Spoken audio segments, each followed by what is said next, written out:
It is July 16th, 2025, and we have reports of mega tsunamis, super Earths, Doomsday Clouds. Annabelle the Doll is back in the news. We have some Epstein and Maureen Comey updates. This is Inverted World Live.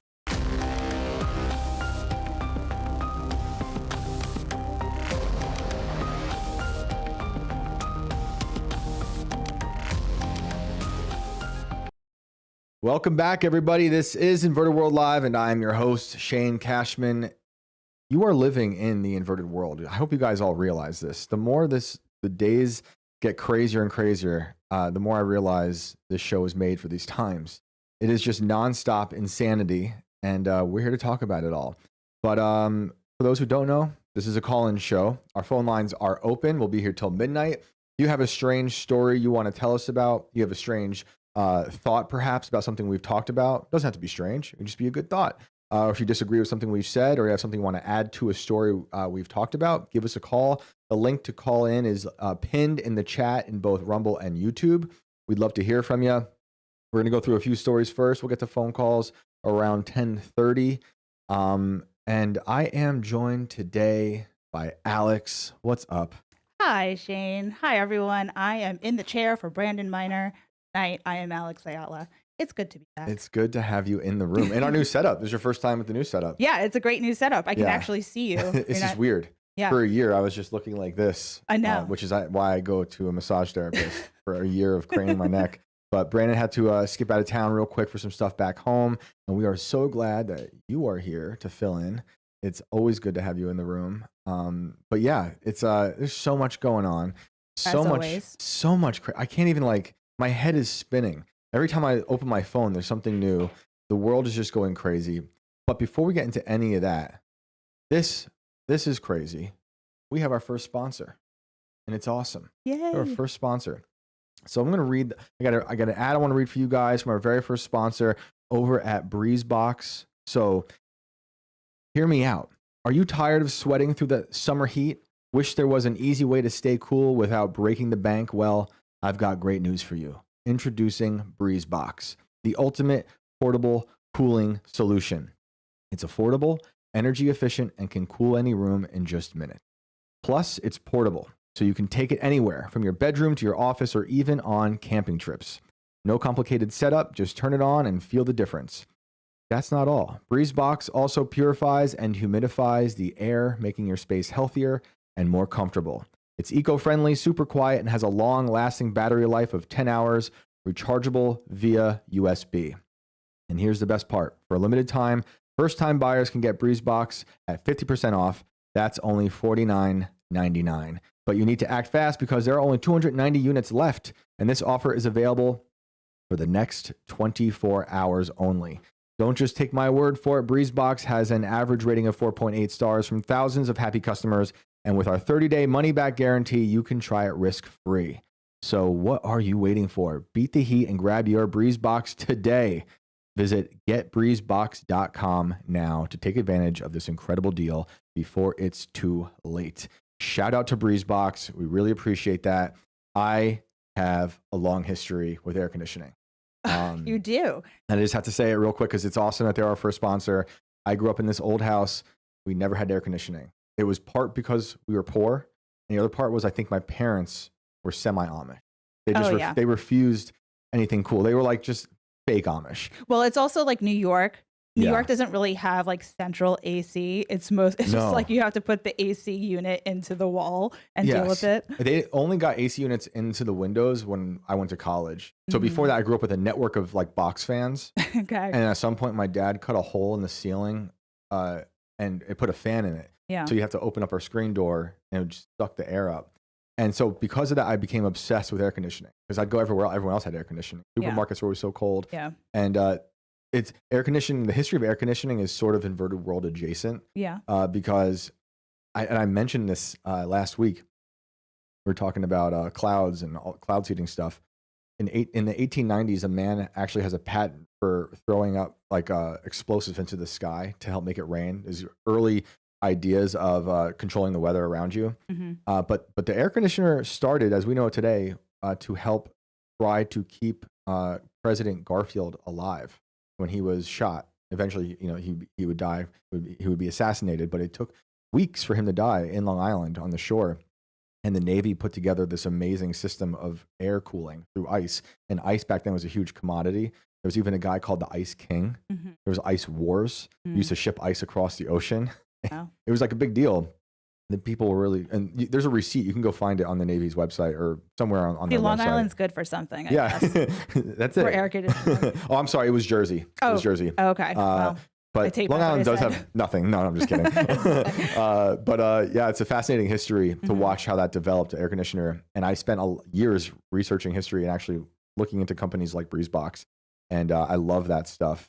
Highly recommend looking it up. There's a receipt, though, online of how much money the Navy spent on ice to keep Garfield alive and cool. What is it? It was a lot for then. I forget what the number was, but it was a ton of money. Okay. Because they're just shoveling ice into this contraption that they made. And they also, I think it was Alexander Graham Bell invented a very early version of the metal detector during that time too, trying to find the bullets in his body.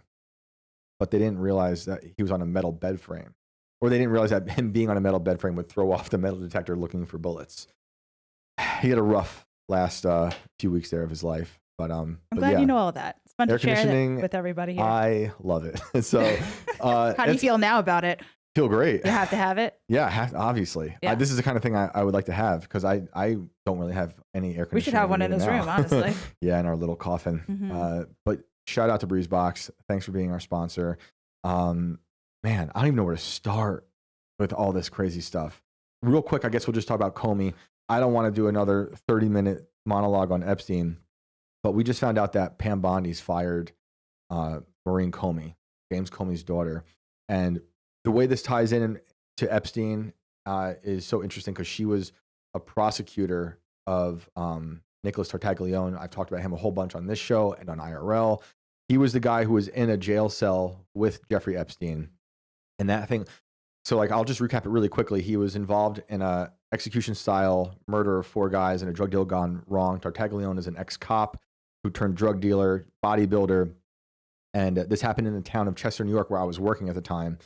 And I noticed there's signs for 4 guys missing. Turned out later on, Tartaglione was involved with it. And eventually he went to prison for it in New York City. And so I was trying to report. No one was picking up the story, but I was still researching it and reporting on my own because I thought it was so bizarre. And then it turned into him being in jail at the same time as Epstein was arrested, and then he turned out to be in the cell with Epstein. And the story then was he beat up Epstein, which is why Epstein was moved to where he went to, where he did not take his life. I believe he's still alive. But whatever happened because Tartaglione allegedly beat him up.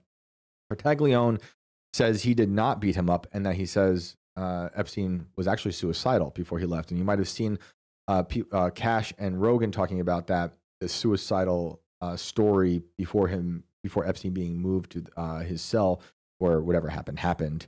I just don't really buy that clearly. And I also think my theory is that Tartaglione probably struck some sort of deal with the feds to sell this story. The thing that's weird about it all is that Tartaglione somehow got a cell phone in his jail cell the day or night before he allegedly beat up Epstein. How did that happen? It was a very corrupt jail. Everyone knows that. Super weird. So I'm going to be watching that very closely. Her ties, I wonder what they're going to dig into now, like why she was fired. I mean, there's a lot of reasons why she should be fired. She just oversaw the Diddy trial. Right. There's a ton of things she's had her hands in. But the Epstein connection with Tartaglione, I would love to see more investigation into whatever that was. Tartaglione was eventually moved from that prison because they shut that prison down. And he went somewhere, and the story was he got stabbed a whole bunch. And his story is wild. Whatever happened to him, I really don't know what's true, what's not. There's people who've been talking to him and have audio of him talking his story. And I'm fascinated by it. So I'm going to keep an eye on that. Fascinating that we have that with the whole debacle of the Epstein files, everything just being totally bungled. It's been pretty embarrassing. But I would say this is a win to have her out because her and her father are awful people. But in equally scary news, we have Annabelle the Doll. Oh, yeah. guys, how long ago were we talking about Annabelle the Doll? It was like just a few weeks ago, right? You know what? I can't remember if I was on the show doing that with you or Brandon was. Might have been Brandon. Just, it might have been Brandon. I feel like I know this story so well at this point. I think it was Brandon, but like Raggedy Ann doll. Yes. So this is just from yesterday. Paranormal investigator Dan Rivera dies suddenly on Annabelle Haunted Doll Tour. TMZ had to add 3 exclamation points to the headline. Wow. But wouldn't you? Yeah. A paranormal investigator on his creepy haunted Annabelle Doll Tour in the haunted battlefield town of Gettysburg has died. Completely out of the blue. Dan Rivera, 54, was in Pennsylvania for his Devils on the Run tour, hauling the infamous doll across the country when firefighters and medics rushed to the hotel Sunday night. Adams County Dispatch logs reveal a call for CPR in progress on a man matching Rivera's age. Rivera's death was confirmed by New England Society for Psychic Research, where he was the lead investigator. His exact cause of death remains unclear. It's a horrible story, and prayers to his family. Rivera, a fixture in the paranormal world, was doing what he loved, bringing spooky legends to life when tragedy hit. He'd built serious ghost hunting cred and a social media following off the eerie superstitions tied to Annabelle's haunted past.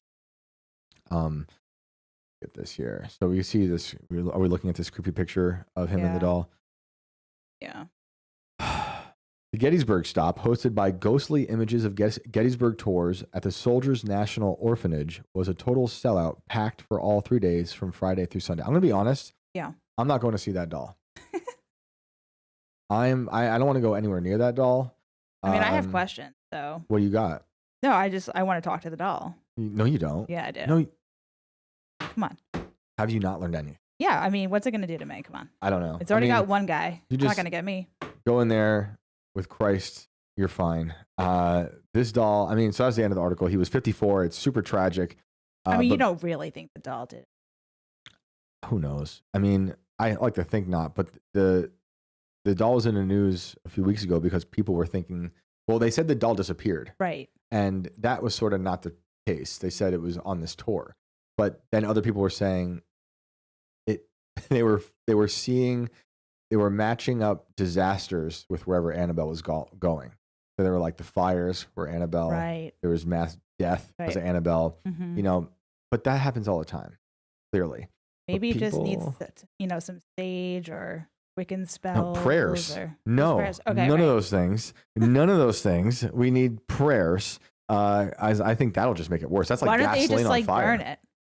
I think that worse? That might make it worse. Really? That sounds like the sequel to the movie. Because it's like a Chucky situation where like the soul still lives on. It just goes into something. I'm staring at her now.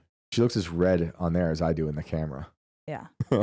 For some reason, I look a little more red in the new suit. I'm not blushing, and I don't. No, don't do that. I'm not blushing, nor do I have a suntan. But in the new room, I do look more red. I'm like Trump on CNN. I got to work on that, and I oddly look like Annabelle a little bit in this picture. But she creeps me out. Whatever it is, it's a creepy doll.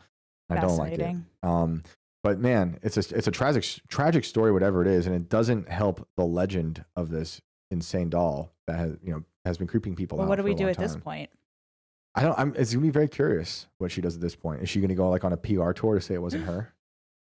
Maybe she's gonna start doing a podcast, PR tour, being like, it wasn't me. I'm just a normal talking doll. It's super creepy. But I don't know. There's a lot of doom in the news, though. What do we have next here? Pick your doom. Any doom. Let's go. Doomsday Clouds, which I saw let's show people Doomsday Clouds. Then we'll get into the mega tsunami and all this doom stuff. The doom economy is ramping up once again.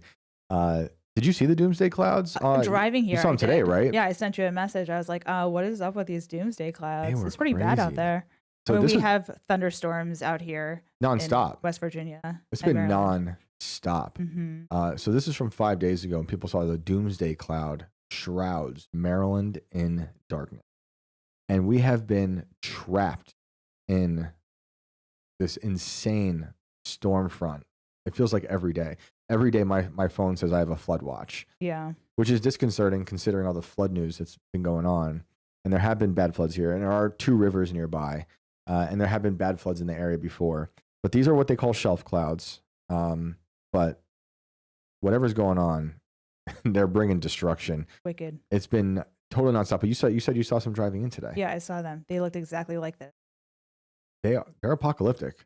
Yeah. And did you see the lightning on the way in? Yes, I did. It was insane. There's lightning like above the I literally right sent now. this picture to you. Yeah, that was my drive into work I thought today. you were sending me a picture from the article, but No. you sent me the same picture over crops of the Doomsday Clouds moving in. I don't think there's like much to this article other than I know. they just want people to see. Okay, Doomsday Cloud so tell me porn. more about it though. So what can we expect? What does it mean? I mean, it looks like a harbinger of doom. But I mean, the scientists, the meteorologists will tell you this is just a shelf cloud, and it's like a warning of a major storm front moving in. But it's just in terms of everything going on right now, there's floods everywhere, more, and it seems like more flooding than ever. You know, it's hard not to think about all the cloud seeding that's been going on. Yeah. I don't know if cloud seeding actually makes the clouds look more nefarious. You know, I've seen nefarious clouds my whole life. Everyone's seen sinister storm clouds moving in, but it's just hard not to think about it all. We've seen, is it New Mexico flooding? We saw all the Texas floods. They have flooding again. New Jersey. Dude, we just got back from New York. We were the day before the flooding on the Jersey Turnpike. We were on the Jersey Turnpike. Wow. And it was crazy because, so we got stuck on the Hackensack River Bridge for 40 minutes, just dead stopped on the bridge. I was like, we live here now. Like, no construction, for rain? it wasn't raining, no construction, no accidents. All of a sudden, then just the floodgates opened, unintended, and then we got home. But then the next morning, it's like Jersey's being flooded, the turnpike's destroyed. I'm like, the videos what? are crazy. I didn't get stuck on that. I've never seen flooding on the turnpike like that. I'm sure it's happened before, and the meteorologists say this is all very normal. But it does feel like we are all being inundated with these crazy amounts of rain, more than a long time.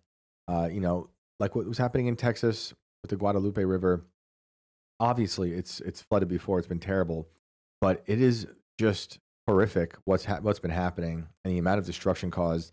I think about what happened in my hometown just a year ago. We had a biblical flood that we've never seen before, and we're up in a mountain, and it just made no sense. It devastated the town. Holes opened up in the road. The roads opened up and cars were being swallowed. Yeah. It was boulders were rolling down Storm King Mountain, which is the mountain where we live beneath. It's just insane. I do think, we are experiencing consequences of messing with nature.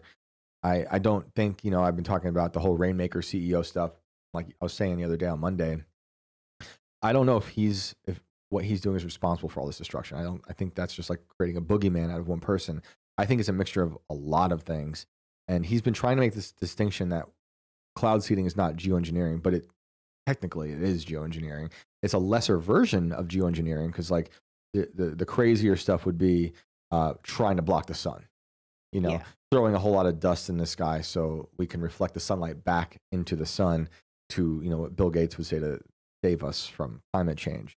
But I think it's a mixture of everything. I think we've been cloud seeding for decades. And it's not like, he'll say, the Rainmaker CEO will say stuff like it just goes away. And I think a lot of it does. But there's a ton of the stuff stays in the soil, whether it's silver iodide or the forever chemicals that they have not done. You can look it up. I've tried finding studies and, whether we want to trust studies or not, who knows?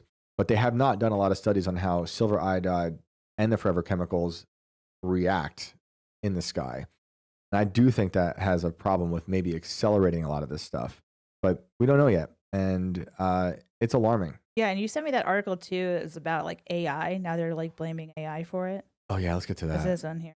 That one is, AI is pushing us closer to nuclear disaster. So much good doomsday news, everybody. Isn't this a nice break from politics? Let's just talk about Doom. Beautiful photo though. Good old Doom. It is a beautiful photo. Yeah. That's a real fake cloud right there. Where does that go? Is AI pushing us closer to nuclear disaster? So earlier this year, the Bulletin of the Atomic Scientists announced that it was moving the hands of the Doomsday Clock to 89 seconds before midnight, a symbolic hour signifying global catastrophe. Congrats. we reported on this when it happened. The hands have been moved only 25 times since the clock's creation in 1947, and they're now the closest they've pointed to the worldwide destruction. The threats of nuclear war, climate change, artificial intelligence, and disinformation all played into the decision. It's meant as a wake-up call to the world. One of the experts who helped make the decision is University of Chicago physics professor Daniel Holes, chair of the Bulletin's Science and Security Board. And even though the clock evokes a potentially terrifying future, Holes takes a more optimistic approach to the entire endeavor. This is a quote now. Really, the Doomsday Clock is a symbol of hope. And that is my favorite part of this article. Doomsday Clock, it's misunderstood. I feel like at some point it says like, I mean, we could push it back more like the other way, but that's just not happening. They won't write articles about it. I'm sure they will, but it's not as fun. Yeah. The whole point of this clock, Hole says, is to, yes, alarm people, to inform people, but also to demonstrate we can turn back the hands of the clock. Yeah. If I could turn back time. Mm-hmm. But yet they haven't. Strike for that. Yeah. And we've done it in the past, and we can hope to do it in the future, and we must. Sounds like a threat. It is. That's what they're saying. Take it as a threat. Seriously. And So I don't you wake trust experts. Mm. Experts are done. No one trusts experts post-COVID. It means nothing. Mm. On this week's More to the Story, Hole sits down with host Al Letson. I'm conditioned, people. I see AI everywhere about the Doomsday Clock's history and why we're closer to global destruction than ever before and what we can do to stop it. So you can go into that. We don't have to read the whole transcript, but I do think it's interesting that this doom stuff is just in the news more and more. Like I guarantee any day now we're going to get another comet is hurtling towards Earth to destroy us. As all the wars are going on, like, you know, we thought Trump was not going to fund wars, but now we're seeing way more arms being sent to Ukraine. Russia doesn't want to see them to stop. Syria was bombed. I think that was this morning. I've already forgotten. Mm-hmm. Syria was bombed by Israel this morning. Wonderful. So, you know, I guess they have a point, but I don't agree with them on the fact of, you know, the climate change stuff. I think these experts are activists who buy into a lot of crazy, kooky ideas. I don't know. Maybe if we just like stop with the war stuff, then the Doomsday Clouds go away. Annabelle goes back to her closet, so nice. and you know, That'd be so nice. You think that's a possibility? I don't know. I would love that. I just don't know if people want it. I think. Well, that's why we got it. the Doomsday Clouds and right murderous dolls. Look at that picture. Is that AI generated nuclear Yeah, maybe. bomb cloud or what? I don't know if the people running the world want a better future. I think I was listening to an Eric Weinstein interview. I was curious what his take was on things, and he was talking about Jeffrey Epstein interview. That's why I was watching it. You know, Jeffrey Epstein, he ingratiated himself into the math department at Harvard, and Eric was saying he doesn't understand why. You know, he was like, why does this guy know what I'm even up to? His idea, and like, there's a lot of stuff Eric's talking about that I'm just like, I don't agree with at all. But I'm fascinated with his angle into the Epstein stuff, with him having been at the math department at Harvard. And his idea is like Epstein, he says, is like a construct, it's almost like a created construct to go into institutions as a gatekeeper, whether that means blackmail or not. Like, I don't think he had many interactions with him, maybe just once. And I think after that one interaction, he said, this person has no business being in this field right now because he knows absolutely nothing. Just a guy with money. And his worry, I guess, is that someone like Epstein, when it came to the physics world, was sent in to gatekeep inventions and progress and like fund certain things, but not other things. And that's a really strange outlook. But why I got into this at all with the Weinstein stuff is, you know, he's talking a lot about nihilism and that he believes we're at the brink of the end. I don't believe that. As bad as it all is, I still believe in the future. And I believe, you know, this is a pattern of humanity of destruction. It's been like that since the dawn of man. It's always been really bad. I don't want to say he sounds like he's giving up, but it was worrisome to me that he doesn't feel like his children have a future to look forward to. I think it's no matter what you do on this planet, if you're here, your future is going to be both beautiful and grim because that's just the world, the way of the world. But he seems like tapped out. I want to call it nihilistic, But it was verging on nihilism for sure. So it's very bizarre. I think it was on. He was talking to the CEO podcast. I forget the name of the podcast, but worth listening to for the Jeffrey Epstein angle he has. Well, it's also like worth like how does he measure time? Like, is he talking the next 50 years, or is he talking about the next few hundred years? No, I think he means, from what I can gather, because he does speak in like metaphorical, ultra physical, poetic, Shakespearean terms. Sometimes it's hard to understand. I think he means in like, we are apocalyptically done, like humanity's. He will see the end. Yeah. And I don't think that. I think it feels that way, and it's going to get bad. But we just go through generations of doom. Everyone thinks it's always the end. But his insight into Epstein, into his field that he knows so well of physics, now just zoom out and imagine that's what Epstein was doing with every industry: politics, science, art, Hollywood, whatever. He was in all of it, right? Like, why is Bill Gates hanging out with him? Why are former prime ministers of Israel hanging out with him even after his conviction in Florida? Like, that's Ehud Barak showing up to his Epstein's New York City apartment in 2016. Well, don't forget about Donald Trump's time travel. We can't forget that. Maybe that's a. You saw the article I sent you, a video of Trump talking about Kazinski? I do. All right, because that's a good segue into that. Because like, I didn't even mention that in the beginning, but now that you say it, this is just hilarious. I was just saying on Twitter that I think if we're gonna keep nominating people who go to war for the Nobel Peace Prize, we might as well nominate Ted Kaczynski, because he wrote a great book. He might had bad methods of going about peace, but and then the other day, I think it was on Monday, Trump brought up Kaczynski. Let's listen to that. What kind of a student was he, Uncle John, Dr. John Trump? He said, what kind of a student? Hold on, sorry. Chemical and math. That's a smart man. Kaczynski was one of his students. Do you know who Kaczynski was? There's very little difference between a madman and a genius. But Kaczynski, I said, what kind of a student was he, Uncle John, Dr. John Trump? He said, what kind of a student? And he said, seriously good. He said he'd go around correcting everybody, but it didn't work out too well for him. Didn't work out too well, but it's interesting in life. But I will say this, chemical and math. Okay, That's a smart man. The lore is expanding. So, okay, he's mentioning his uncle, John. That's the MIT professor we've talked about on the show. This is a guy who was put in charge by the government to collect all of Nikola Tesla's inventions after Tesla died. So now the lore expands into John Trump also taught Ted Kaczynski, which is, I have not been able to confirm that because I haven't seen any connection between Kaczynski, MIT, and John Trump. I haven't had enough time yet. So if anyone out there has, if you found it, send it to us. But that doesn't mean it's not true and that Trump is lying. Because I also think it's possible. So like, Kaczynski was part of MK Ultra. So maybe Dr. John was in other places teaching people. Doesn't mean it happened to MIT. Maybe it did. And Kaczynski was there. We don't know about it. I don't know. That's strange. So that's Donald Trump now, Ted Kaczynski, and all this lore.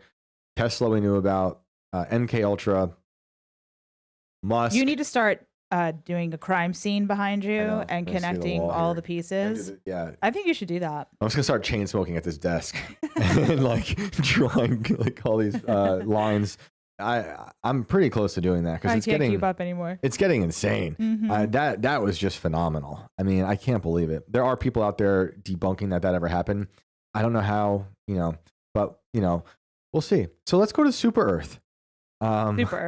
Super Earth. Let me see. This is from yesterday, right? Okay, this website is like nuts. Like, this is ads. Yeah, everywhere. Great. It's trying to MK Ultra us right now. Don't look directly at this website, everyone. Just listen to me and look at the pretty pictures. So this is from metro.co.uk. Super Earth sending out strange signal over 145 light years discovered. Let's get into it. The exoplanet TOI 1846b. I already don't trust this. It's Elon Musk's next kid. That's it. Yes, nice. Is almost 2 times larger and 4 times heavier than Earth, and a year is only 4 Earth days. TOI 1846 is 154 light years away. To put that into perspective, it would take a car driving at 60 miles per hour about 2 billion years to get there. Imagine that with your children. Are we there yet? The alien world orbits a dim reddish ball of gas called a red dwarf star in the northern constellation Lyra. Scientists discovered it after tracing back a flickering light recording by NASA's Transiting Exoplanet Survey satellite in March. That's TESS for short. By pointing both space and ground-based telescopes up at the signal, researchers realized it was a planet blotting out a few hundredths of a percent of the light of its star as it orbited past. The team wrote in a recently published paper, a TOI 1846b falls into the so-called radius gap. Not quite a rocky planet, not quite a gas giant. TOI 1846b probably has a layer, if I have to say it one more time, we got to just name this planet. Why are we giving it this? Theo. Has a layer of dense ice underneath and is awash in oceans of water, topped by a thin atmosphere. It would be about 295 degrees Celsius on the planet's surface, as only one side of it is ever facing its sun. Say that name. Oh my gosh. Why did I bring this up now? Abdurrahman Subyuku. You want to try it? No. Yeah, was good. I want to hear you do it. No, I'm good. Lead researcher. Come on now. Come on now. This is all fake. No, I don't believe any of it. Wakamadine Observatory in Morocco said, we have validated TOI 1846b using tests and multicolor ground-based photometric data, high-resolution imaging, and spectroscopic observations. But while that sounds like a lot more tests and observations are needed to figure out the planet's atmosphere and composition, there's only a slim chance that life could be wriggling around the planet's oceans given the blistering temperatures. But its host star, TOI 1846, makes the chances of this not too bad elsewhere. Compared to our sun, the 7.2 billion years old, I don't believe in that number at all, but TOI 1846 is tiny, just 0.4 times the size of our neighborhood star. It is only TOI 1846. Red dwarfs are the most common type of star, and as they're cooler, they're habitable. I can't speak now. Habitable? Yeah. Is that a word? Good. Is that a word? Yeah, habitable. After that last name, I can't speak anything now. Zones are far closer to them. This means planetary systems that fall in these zones are far easier to spot. For now, scientists will keep looking at the star to see if any other planets are drifting around it. Ones further out could more safely have water. So, who knows? You know how I feel about space. Did you hear about the girl that's going to Mars and like never coming back? She's No. like a young girl. No. Okay. Can you pull that up? No. Now This I girl want here. to. Where are her parents? I don't know. Where are her The parents? first person on Mars. Alyssa Carson is blazing her path to the red. You want to Here, read that? follow your dreams. Alyssa Carson wants you to know she's going to be one of the first people on Mars since she was 3 watching the Backyardigans make the trip. It's been her dream. She did a TED Talk about it at 13. I am the Mars generation. Wow. She's seen 3 shuttle launches and been to space camp over 10 times. She's getting her scuba piloting and skydiving license. She's the youngest person ever to graduate from Advanced Possum Academy, a nonprofit training the next generation of astronauts. Is Elon in this article? 16 years old, still in high school. NASA's on track for orbiting and possibly landing on Mars in the 2030s. They're gonna These will delay the mission until at least 2030. I'm like trying to find the part where they're like, she's never coming back. That's horrible. This is what I worry about. This is how I got into even reading about Elon in the first place when like more deeply about 10 years ago when our son was born. And I was thinking about the fights I was going to have with my kid in the future. And it would be about going to Mars or getting a Neuralink, or uploading your consciousness into a brain-computer interface. Yeah. Alyssa's dad naturally has some mixed feelings about all this. On the one hand, his daughter's working hard and achieving brilliant things. On the other, she's committing her entire life to a possible one-way trip to a virtually dead planet. Oh, man. Sorry, no. That's not happening. I feel like you're not going. What do you do, though, when they're 18? Well, she's 16, they said. No, I'm sorry. I really don't want to lose my kids to Mars. Then Yeah. it's like, you know, they're gonna They be go like, at well, 18, they come back, they're 50 if they come back at all.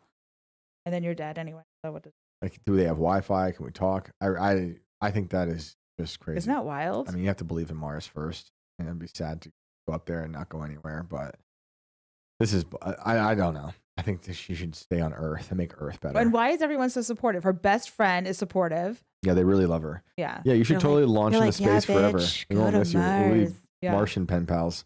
Exactly. Well, it works out well. I'm sure Elon will get onto this news story and he'll somehow get her involved in his first trip. But she's so young. I don't think they're gonna want to send young people. Like the first people that go are gonna be like the first people who came over here. Maybe No. they want to send young people because by the time they get back, then they're like, I mean, I guess the first people who came here were also young. That is true.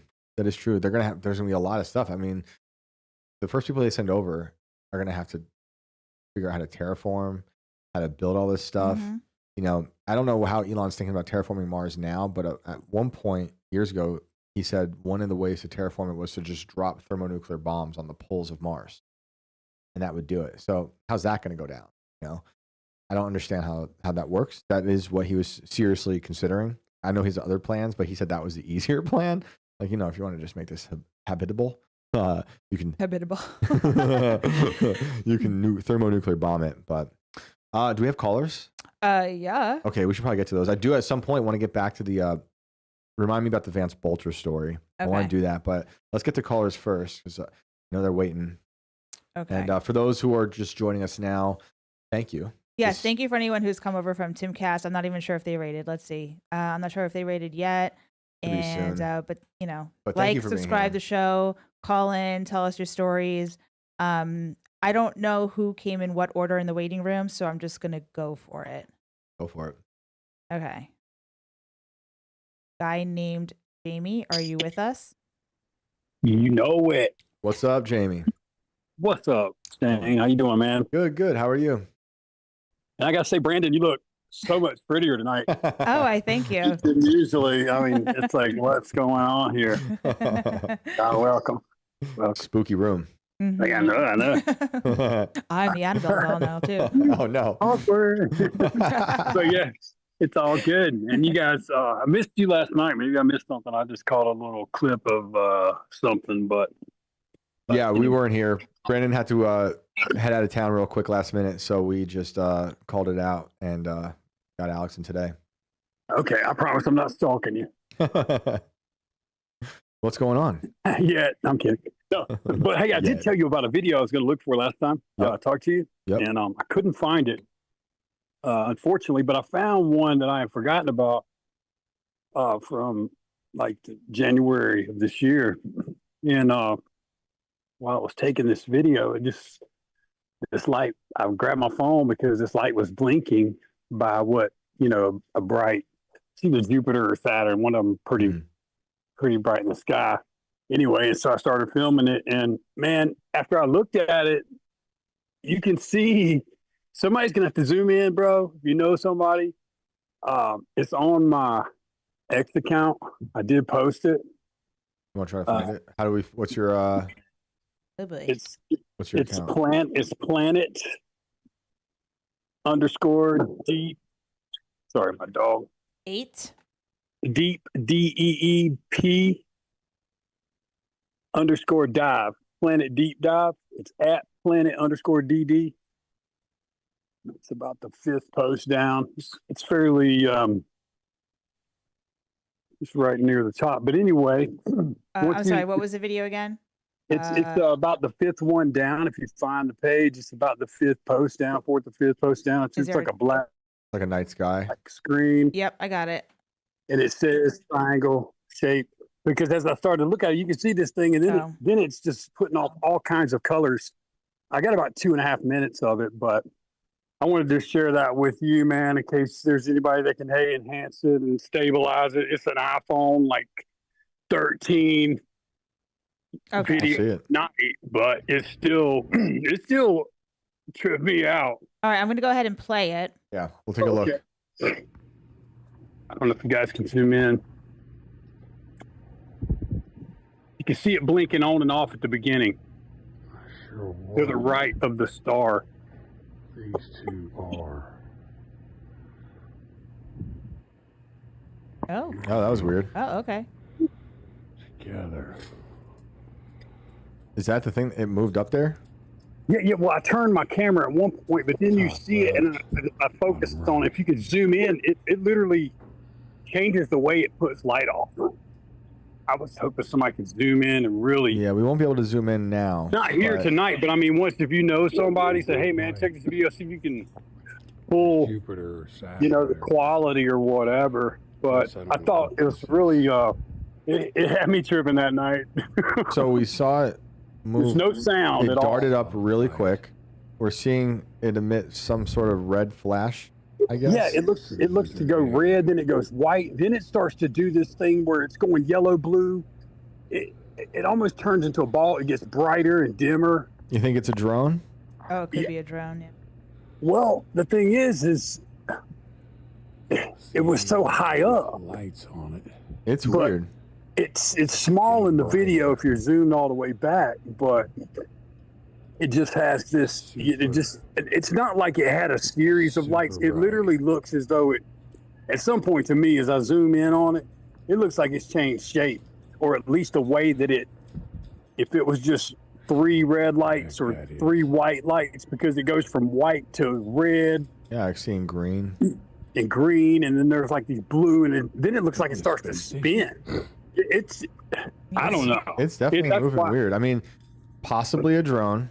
Always got to Possibly. think about it's got to be drones. I'm out here in the country. I mean, when I tell you, Just like, brighter. I'm 20 Brighter than anything else out here. I mean, miles from most, you know, any town. So if it's somebody flying it, it definitely wasn't. I think at a level that you would be trying to backside get of the attention. sound. So it's just something that I It's thought was weird. pretty neat. Oh yeah, it's weird. Definitely that the way it moved in the beginning was strange. It went up real fast and over. You know, Right. so always got to think drone, but also, you know, who knows what's up there these days? Because it could be some technology we don't know about. But All right. definitely moving weird. Yeah, and you were talking because you're talking about Doom. You know, the young lady. What was her name again? I'm sorry. Me? Alex. Alex.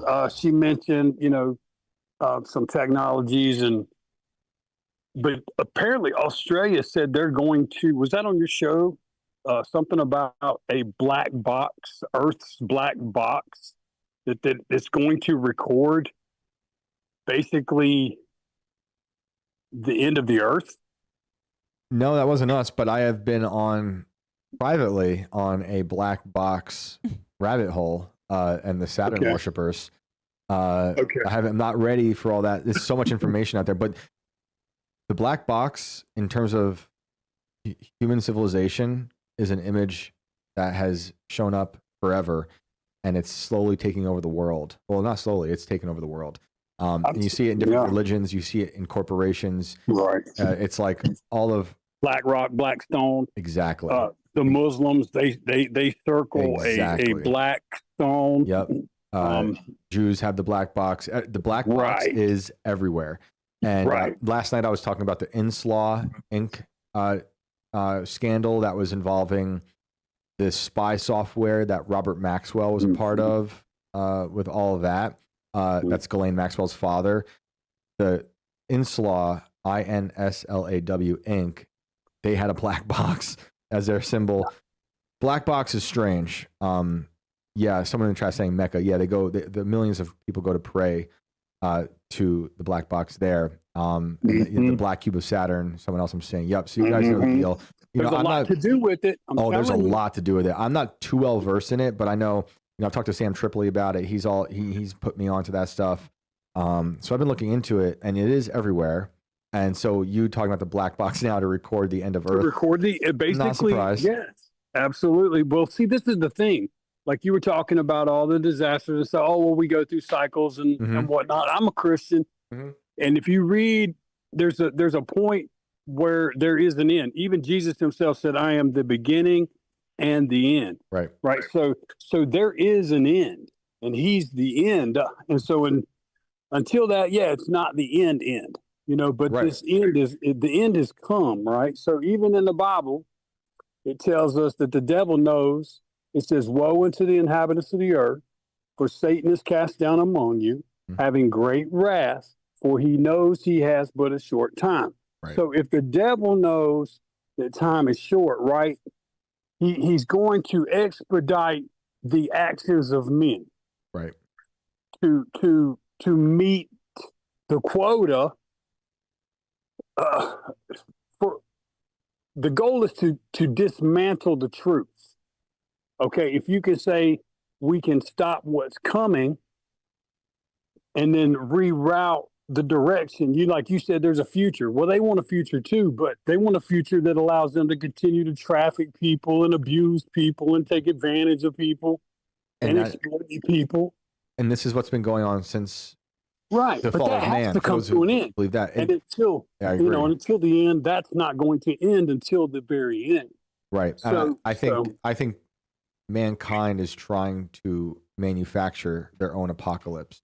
And when you start looking into the black cube stuff and the whole Saturn worshiping stuff and how Saturn has kind of rebranded over time from mythology and then condensed down to this all energy into this cube, it becomes like the brutalism of the earth in terms of the architecture. You know, like it's all about compliance. It's condensing everything down to assimilation. The Borg in Star Trek are in a black cube. You know, it is a very interesting angle on humanity and the death of civilization, the death of freedom. That's what they see. See, they're seeing interdimensionally. There's a place where all these world elites go, where they interact with who's really in control. Okay, because once those things cross from that dimension into our dimension, where it says, "Woe unto the inhabitants of the earth, for Satan is cast down among you," that means there's no place found for him in heaven, the Bible says. Right. So it's literally, there's nowhere else for them to go. NASA, leaders of our government, deep into to all the ufology, whatever it is, they declare that the Anunnaki are going to return. So what we're going to see is, as it was in the days of Noah, so will it be again. But they've been hiding the genetic manipulation. They're no longer giants and all these freakish looking things. No, they've mastered the code to where they look so much like us is you can't distinguish. But they're Nephilim. They're not human beings. Right. And so they get this information from somewhere, in that place where they meet this entity or these entities. Some rule this region of the world, some rule that region of the world, and they all hate each other. I mean, but one of them is going to come out on top. Look, and Elon, no, it's all good. Elon's new image with Grok it looks to me like Saturn. If you ask Grok what it is, Grok says it's like a black hole with like the band, some sort of radiation band. It is Saturn. It's freaking Saturn. Saturn is the god. Saturn is the god. See, there's Iris. Yes. And you have Saturn and Jupiter, right? Right. These three in the conjunct where they are right now in the heavens is actually a sign in the heavens. Right. Okay. All of these things that are happening, so we're distracted down here, and you talk a lot about the different things that people need to be tapping into. Yeah. Man. And so as they understand they're being deceived, the veil can be pulled away from their eyes. The truth, can at least just help us. Because I don't think none of us could be ready for what's coming. We can just prepare as best as possible. Right. Just be ready. Say, hey, at least I know I'm not ready. That's more prepared than the people who think they're ready. Yep. So you're awesome. Well, dude, a pleasure to hear from you. Thanks for sharing the video. It's definitely interesting, whatever it is. And I'm glad you brought up the cube. More on that later. Peace. Later. Ooh-wee. The cube is strange, people. I don't know if you can ever be ready. You can try. Noah's a good doomsday prepper. First. He did real good. But he had some help. True. He did have help. God was like, it's just you. I've been thinking about Noah a lot with all this rain. Like, God's not doing it again. He didn't say flood, but he said no more flood. But it does feel biblical. It is just nonstop. Build a boat. You build it. A real big boat. But you'll be ready. I don't know. All those animals, crazy. That's a lot of work. Grew up on a farm. That's the only thing I'd save. Is what? The animals. And my children. Yeah. Well, of course. Depending on how they're behaving. They're kind of like Are we animals, there yet? so. In the ark. Well, let's get to another caller. Okay. Jacob, are you with us? Yes. Hey, What's up? I am surprised I actually got on here. This is really cool. Cool. Nick, welcome. Yeah. So I'm going to go straight into it. There was a time when I was like, 12 years old. I used to live in Tennessee, and the bus would go up to the top street, 2 streets above me. That's where all the kids would go to get onto the bus around the community there. Yep. And on the top of a hill, typically I was the first one there. I had an older brother. He went to high school, and they would pick up the high schoolers first, and then the middle schoolers. And as I was waiting for the bus, I saw a weird star that I've never seen before over the hill across from the hill I'm standing on. So I was staring at it. It was like really bright, brighter than normal. And the sun is rising at the time, so there's only so many stars that you can really see at that time of day. And next thing you know, I feel that I sensed it. It didn't change sizes or anything, but I sensed that it got closer to me. There's a house that's right underneath the road that I was standing on. Just it's right underneath the road, and it felt like the star was right there. Didn't change size. It just was a sense, and it definitely was in a different position than what it was at when it first started, because it was above the hill, and now it's like closer and a little bit further down, sitting right above the house in front of me. And it felt like it was just staring at me and surveying, essentially. And then in a blink of an eye, it went right back out into the sky and done. And I don't know. I believe in angels and demons, not necessarily as much as I do aliens. Maybe there's kind of like the Tucker Carlson feel on it, Right. where they could be one and the same. But to me, that felt like an angel in the moment of just like, I don't know, for some reason, it didn't feel like a negative connotation to it at all. It's more of just a sense of surveying and also guardianship, if that makes sense. I don't know if you've ever heard another story of it being more of just a bright light star that you could look at, not necessarily an orb or anything other than just a light. Yeah, I mean, we've heard stories from people who say they've had orbs feel like they feel like they were being observed by orbs. Can you explain how you felt that it was actually zeroing in on you? Not necessarily. I guess I'm observing it more than it observed me in a sense, but it didn't feel like it was, I don't know. I don't know why it came closer to me. I was the only one up there at the time, and no other kids were there yet. It was about 5 minutes before the next kid showed up. So it just was interesting that it happened. I mean, it's not the first time I felt a presence like that. It's the first time I felt a good presence. There's always the negative. I mean, I believe that we live in the devil's world, so like I feel negative energy all around all the time. But something like that, bright light that's white, I don't know, just felt different. And it sounds super weird. For sure, it was not in the sky anymore. It was in front of me. And there's really no way to quantify it. Did you have any loss in your family around that time?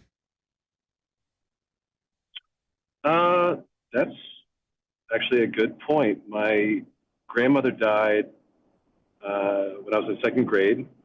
Mm-hmm. She had cancer for 3 years and fought it. It's kind of a whole story on that, but yeah, she died. So that would have been around that same time. Well, I guess that would have been a few years before that. Yeah. Third grade, you're what, 8 years old? 9 years old? Yeah, about that. Yeah. Well, that's interesting. I always like to think about that. You know, when people think they are visited by an angel, sometimes there was a loss in the family around that time. And even if it was a few years earlier, it doesn't mean it wasn't her. What time of year was it? Do you remember? Yes, it was fall because I was wearing a jacket. It was super cold. So most people didn't go up there early. They would get there right when the bus got there. So it was fall or winter, like October to December, somewhere in there. Did you end up telling anybody about it? Oh, yeah. Oh, yeah. How'd that go? Nobody believed it. Of course, Yeah. it's just like some wacko up here waiting on the school bus. But I did hear somebody, this was, I think, Monday night on your show, talking about like drug experiences. Mm-hmm. We've all been to college for the most part, I'd say, and people have experienced items. I've done DMT a few times, and there's definitely been some spiritual awakenings there that was interesting. And this one, I think, is the weirdest one. The first time I did DMT, I was in my basement, and I was just on a recliner looking up, and I'm sure you've heard maybe from others that you get like this tunnel vision, and then you break into this other realm. Well, that sort of happened. I think it was maybe more or less because the guy told me that would happen, and it just happened. But once that happened, there was a jester, which I thought was really strange. Like, just imagine a Joker outfit, even like a Batman animated series type Joker outfit, or not animated series, sorry. It would have been more like a Harley Quinn look, I guess, in that regard. But anyways, yeah, so it's like a playing card jester. Right. And it was just in the corner, in the ceiling, perched up, all perched up and just smiling at me. And then its head turned upside down. Super creepy. Then I did it again the next day, same room. Sure enough, same exact creature. Fun. Did it again, third time, thinking a different outcome, right? Nope, same exact creature, same exact spot. Definitely felt like there was a demon in the house at that point. So did some praying and everything, which is kind of weird to follow up after a DMT story, but did some praying and just tried to pray the demon away. Yep. And there was another time where I did it, like friends of mine, we were all together and we just did it one at a time. Each person did it. My mom got Crohn's and lupus. Oh, man. And I got out of, I took a semester off of college, and she was in bad shape. She lost the fifth of her colon and stuff, and she lost her job. She was our breadwinner of the family. So it was a lot. Yeah. And I went in with this intention of like, you know what? I'm going to ask a question. I feel like there's something out there that might be able to answer it. So I was going in this time with a reason for this occasion. And I did it. Everybody left the room. I was visiting, but everybody was out of the room. And a bright light came from the dining room area into the den. And all I could see was the bright light. There was no actual being or anything, just a light.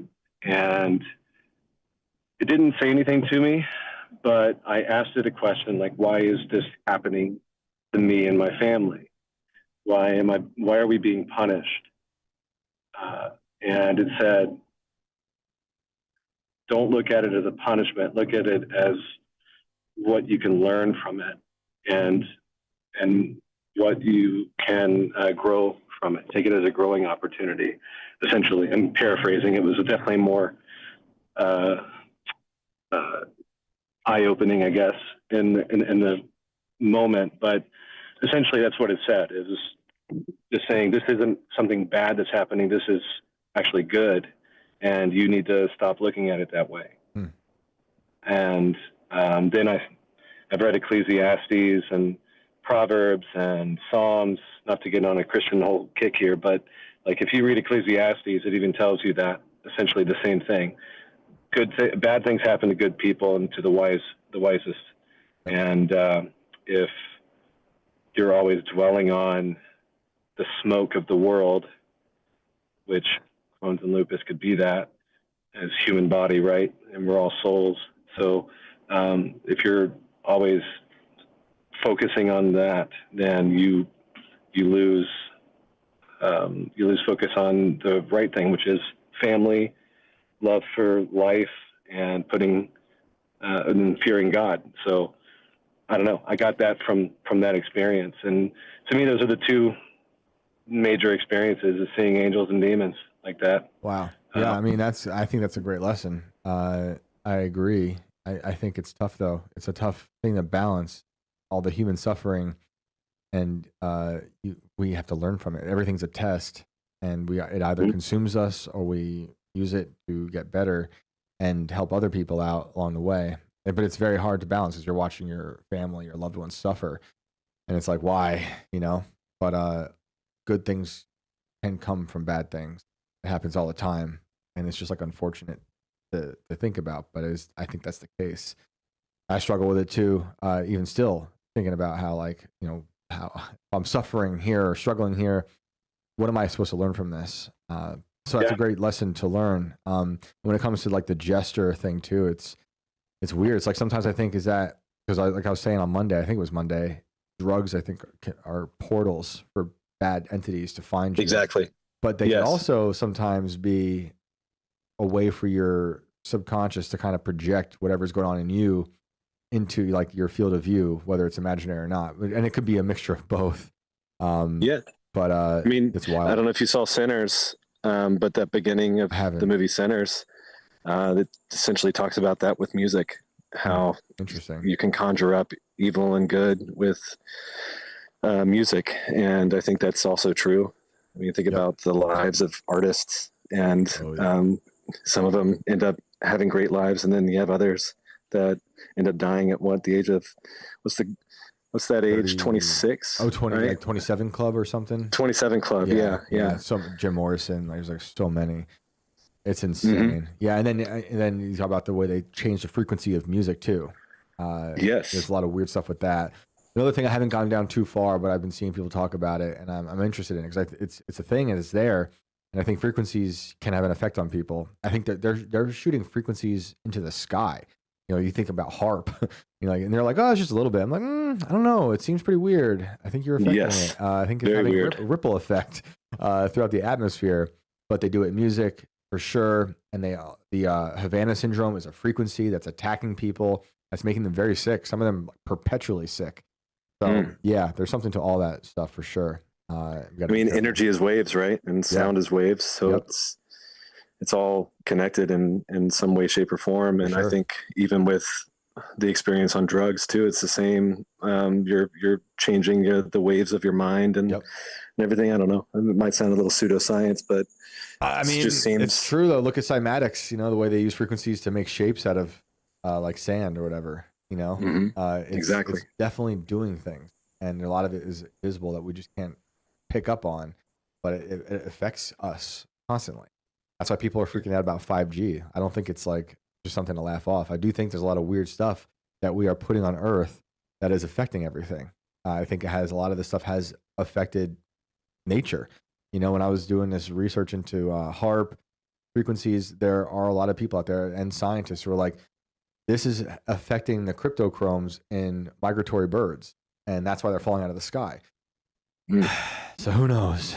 Yeah, it's all crazy out there. And the last thing I'll say about the Joker thing is, at that time, that's when my mom's Crohn's and lupus was the worst too. So kind of does coincide with the idea of The story of Job and how the demons or how the devil was going after him, like causing inflictions to his family and everything that he owns. Like, if there is a demon in my house, what do you think they're doing? You think they're just twiddling their thumbs? No, they're out there doing all the dirty work. And so I'm wondering if, one time my friend told me, she's like, I think there's a demon over you and I just need to pray over you. And so she prayed over me. And this was a few years after that. But like, there is that, I don't know, power of prayer. You feel like uplifted afterwards. Totally agree. Some people do. So I think that, go back to waves, I think that's like, there is something cognitively happening whenever you do pray and meditate. Absolutely. That does clear your mind and purify it in a sense, even spiritually purify it. So that's what I'm going to end on, I guess, on that. That's a great note to end on. Well, we appreciate the phone call, man. Yeah, thanks. Have a good one. Ooh-wee. Actually, reminded me of a story. So, well, I'll try to make this quick, but so last week I was on vacation and I was in New York and I was visiting family and I had a conflict with a relative. And to give the cliff notes of the story, basically my great grandmother gave me a ring that she wanted me to have. I guess people in the family didn't know about it or didn't want me to have it. And then I was given rings from my grandmother and then I was asked to give those back. And it's been kind of like That's crazy drama. Yeah. For like no reason. Like, I didn't even ask for any of this, but so there was a conflict with a relative and it was bad. It turned into an argument and like all this. And the night that it happened, I came home and I like couldn't sleep. I was like tossing and turning. I had so much anxiety over it. And I was just like, but I was also deeply hurt and upset about the whole thing. Literally could not sleep. I'm like tossing. And then at one point, I just start hearing this noise. Fuck is that? It's one of those things where I'm just like, just ignore it, go to back, just try and sleep. And I'm still like fixated on this argument, this fight that I had, and the noise won't stop. So I'm like, I got to see what that is. So I turn on the light, and my mom's got this stuff. I'm in my old room that I grew up in, and she's got all these like trash stuff all around the room or whatever. And the one thing that I'm hearing is this angel. An angel tchotchke thing that is just like hitting against the wall. Whoa. And I was like, I just took it as a sign, Definitely. And then after that, I just like fell asleep. Incredible. Yeah. I was in Long Island. On Long Island? On Long Island. That's crazy though. I know. Interesting.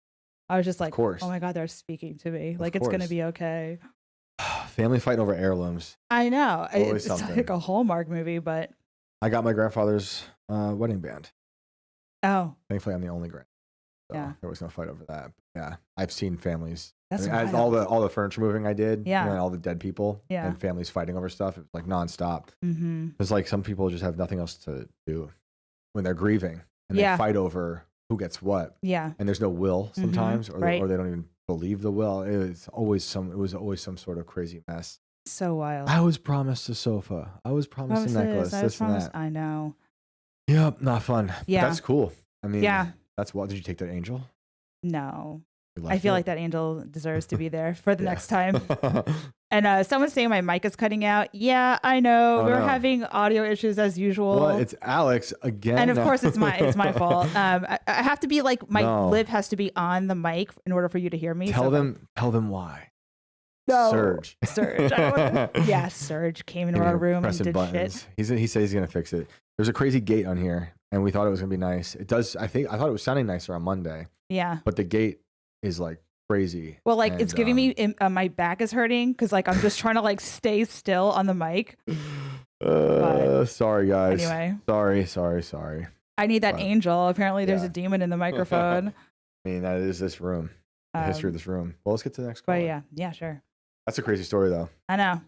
The whole story itself is even crazier, but that little angel thing made me think of that, Now we're going to call, the next caller is your family. Yeah, we're going to talk about it. Walk through the whole problem, and we'll sort it out right here on Inverted World Live. Yeah, someone said it's like free therapy here. And in a way, it is. All right, we got High Seas Drifter. Hello. He's on the high seas. He's drifting. Drift back closer. Yeah, have I been cutting out? Do you guys Okay. We're putting you in the hear waiting me room. cutting out or not? Because I Okay, do we hear it got. in my headphones, but sometimes it's not translating to the screen. Well, and the I other. hope. Okay, and well, the other thing, real quick, is that I can't hear you in my headphones. Like I do, and I can't really That's hear crazy. myself when I used. So like the audio is really messing with me. Sorry, guys. All right, here we go. Eric chased UFO guy calling back about entity. Okay. Eric. Oh wait, it's taking. Do. Okay, Eric, are you with us? Yeah, can you hear me? Yes. Yes. Hello. Awesome. Yeah, I called in about, I was wanting to chase the UFO out in the field. Yes. I called a few weeks ago. Yes. Um, Was so it the triangle one?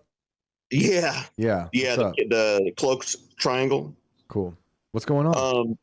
Well, man, dude, like first the guy's description of the jester, just so you know, like that was so freaky because that was verbatim what happened to me.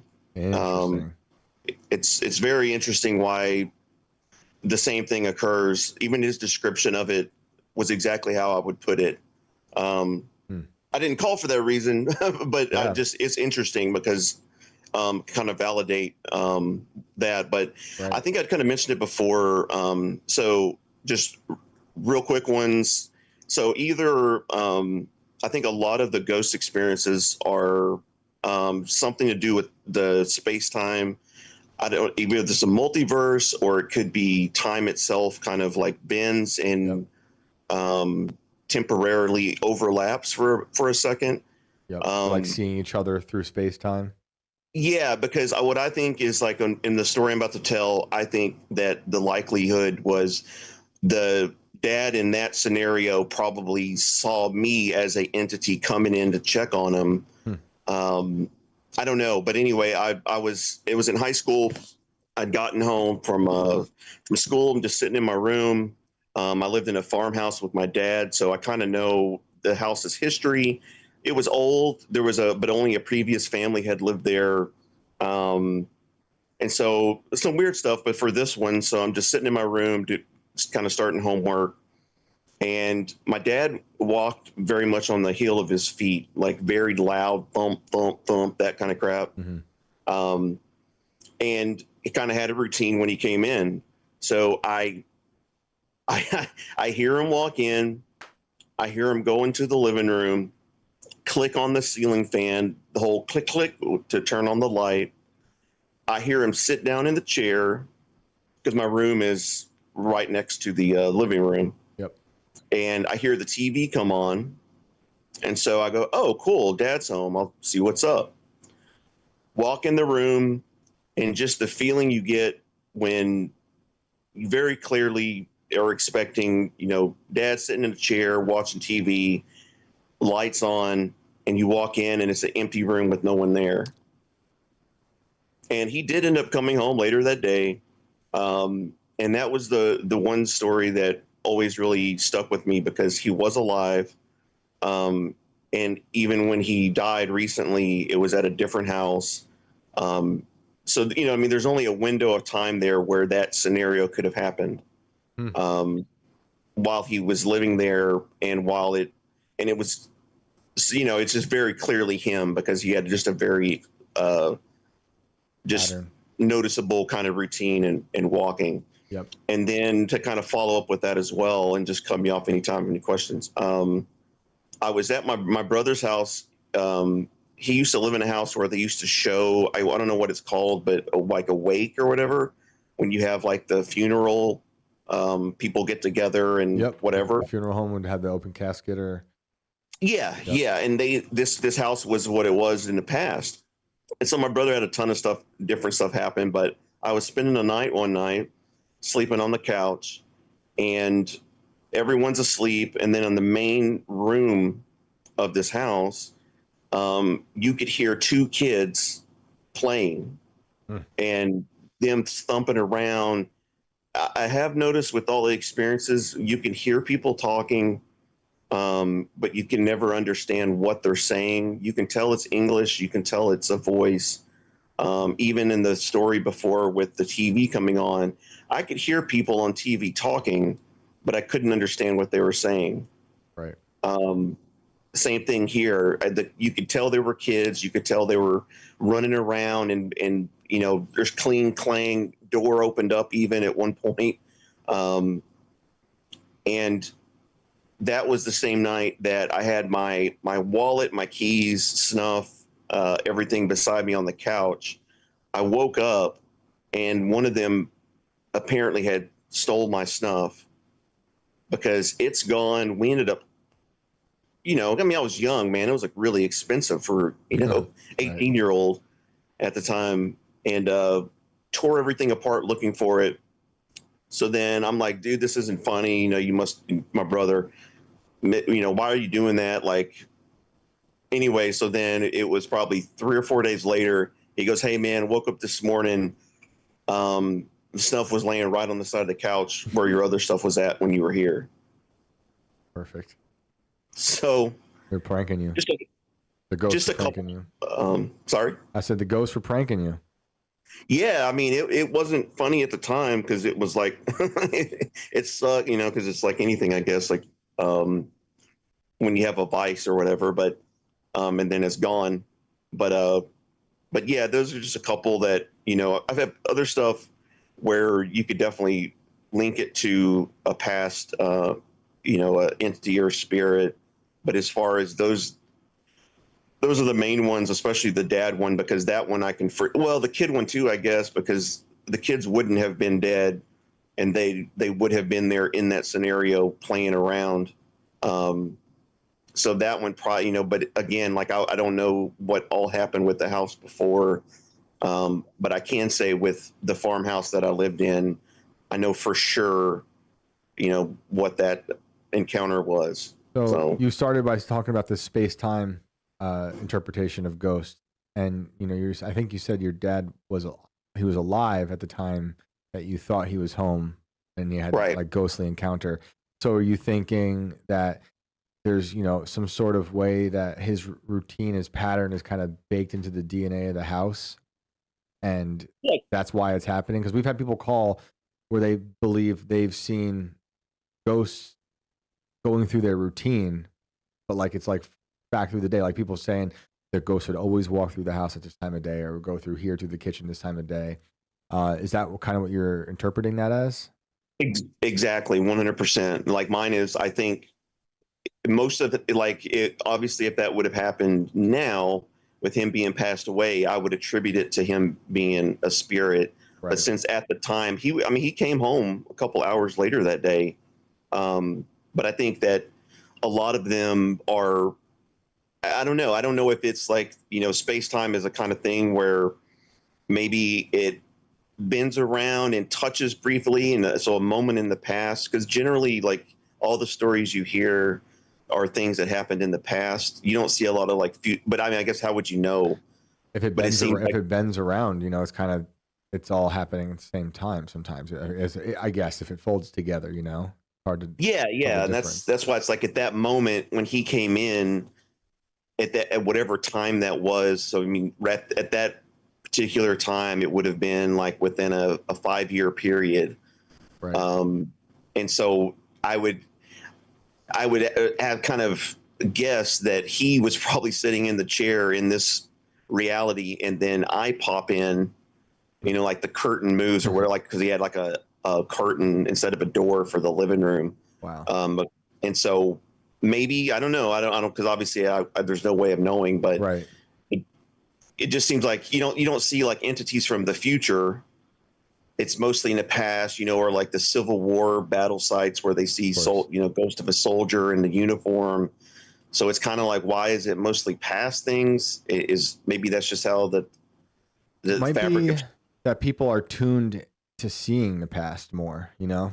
I mean, I really don't know, because I know when I and other people go to battlefields, they're expecting the past, and I think people always think of haunted houses as old things, so maybe they're more tuned into seeing that if they are even open to that kind of stuff. But I think there is something to that idea of seeing things that are stuck in a pattern. Like the stone tape theory is interesting to me. I don't know if I fully believe in it, but you know, the stone tape theory of like energy being absorbed by inanimate objects and kind of sort of doomed to repeat itself, or trapped in that entity, the entity trapped in that object forever. People claim that they see it on battlefields, they see it in old houses. I don't really know, but it is interesting. When it comes to that other house you're telling us about, that used to be, I guess, a funeral home. Did you have any other experiences there? Yeah, my brother was sleeping, and it's just a funny one. Well, I guess depending on who you're talking to. He was sleeping. There was he's laying in bed with his wife. This is before he had kids, and all of a sudden he felt like he had just gotten hit over the head with a glass bottle. Like he and his wife heard the glass shatter. He felt it full force. So, they both wake up. He's going, holy crap, somebody just hit me with the glass bottle. Whoa. And, wife wakes up and she goes, what the hell was that? And he gets up, of course, nothing there. So then he walks around the house, obviously, because he's assuming some burglar just smacked him with the glass bottle. Right. And looked outside, and there was a car that was driving real slow up and down the street. Like, I think it was 3 a.m. Like he was casing it. So he kind of goes out like on the porch, and the guy drives off. He always kind of thought it was like it was kind of like they were hooking him up and help. It was the only time it ever happened to him. The glass bottle thing. Weird. Other ones in there, yeah, just a lot of walking, a lot of because there was like the living room and then another room with big double French, I guess they're French doors or what. Anyway, like the double opening ones, and that was the viewing area in the past. And so a lot of stuff, whenever I'd sleep over there, it's kind of tough because it's like crap's always happening through the night, clanging, banging, mostly adults walking around. You just kind of get used to stuff a little bit. The kids one was different because that was the first time I'd heard children, which was kind of weird. And like I said, always the same thing. It's like you can hear them talking clear as day, but you can never understand it. And then, of course, who knows if it was whoever stole my snuff or whatever. Right. That's wild. Yeah, but funeral homes are strange places. They're obviously a weird energy there just because of all the death that's passed through them. Yeah, and I just wonder why it's like, I don't know. The same thing with all these places. Like I don't understand. It's so weird. Some of those things that happen, it's so unexplainable, and it's so frustrating because like even when I'll give you like a real quick one. Like even here at this house that I'm in right now, like there was only one other owner. She was a single old lady. We believe she died here, but they said she went to a retirement home. I don't really believe that. But anyway, sitting here one night, clear this entity walks through the living room and goes into the kitchen. So we yell out like, hey, which kid is that? Because you're not supposed to be in the kitchen. It's like 10 o'clock at night. Supposed to be in bed. And so nobody answers. So then, of course, I get up, look around, nothing there. And even my wife who saw it, so she didn't believe me that I checked good enough. So she went in and checked everything because she goes, dude, somebody just walked into the kitchen and, of course, found nothing. And it's like when they tell people stories, it's like unless you went through it, it's so hard to be like, I guess like that life-changing, but when it happens to you, and it's not like it's an often thing. I mean, it's like 3 or 4 things in 40-something years, Right. I know. Yeah. Sometimes these things happen to you and you tell people, and the second you say it out loud, it sounds ridiculous. People like listening be like, I don't believe it. But if you've been in that situation, you just can't explain it. It's a weird thing. It's like the UFO, like chasing that. I mean, it's like you tell people, it's like, here you have this like amazing once in a lifetime, completely random, crazy thing. And then people go, I don't know. They're like, oh, that's cool. It's like, no, you don't understand. Like, and same thing with the story with my dad's story. But that one, like I said, that one's always really stuck with me because that for that to happen, that means that for sure something has to be happening with either a multiverse scenario or a space-time. I've always thought of it as like if there's a fabric that bends around and touches, and then there's like that little overlap area that's maybe like a little lighter or thinner, or there's just that little overlap in time. And I don't know, because you would also think like with that, you would also think that you would see like a phantom bird flying by, or a dog, or Well, you know, I everything guess else. that's how we know birds are fake. Yeah, exactly. That's exactly how we know. So I Robots don't don't know. have It's just ghosts. it's an interesting thing. Like it happened at a you know, it just in the afternoon. There was no, you know, only happened once. It wasn't like I said, most time you tell people, it's like, not you, I'm saying, but like other people, it's like I'm sure they just think like, oh, hallucination or stress induced, you know, whatever. And it's, you know, that's the thing about this show. People call in with stories all the time. I think people can listen and they suss it out themselves, what they think. Some people have never had those experiences, so they just discount everyone. Some people you can just tell this person is lying, or other people can tell, you know, that person truly believes what happened to them. And it's different. Everyone has different experiences in their life and are looking at it through a different lens. I've had those strange experiences, so, you know, I totally understand it. Even when they sound ridiculous to me, I'm like, this person has something they just can't explain, and it's weird. And listen, we've had this show going now in this format for like over a month now. I mean, I'm sure people listen and be like, I totally don't believe that person here and there for sure. But so many people have these weird like occurrences. Who knows what's going on? You know, it's angels, it's demons, it's ghosts, it's aliens, it's Lockheed Martin, it's robot birds. We don't know.